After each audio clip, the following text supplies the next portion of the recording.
Heart failure is the final stage of heart disease. So everyone who has heart disease, which progresses, unfortunately ends up with heart failure.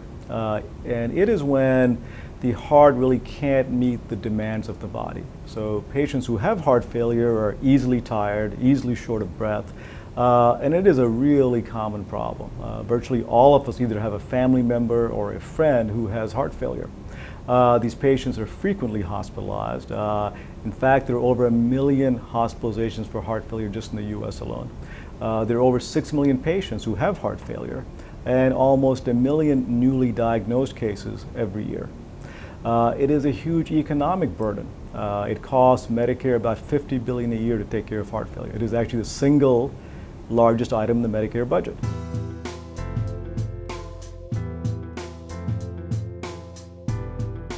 One of the terrible problems with heart failure is that these patients can become worse at any time.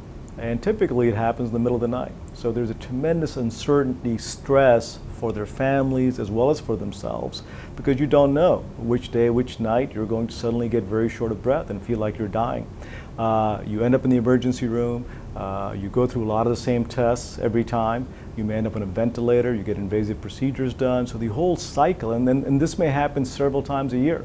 And this may go on for several years. So when you add all of it up, there's a tremendous amount of suffering and stress for the patient and their families.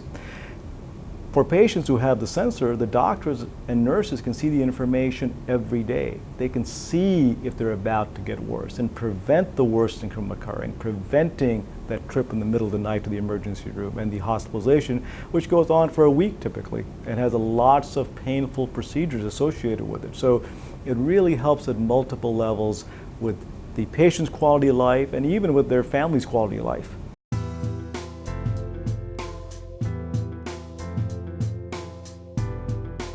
Once the sensor is implanted, the patient goes home and has a small electronics unit that they put in their bedroom typically.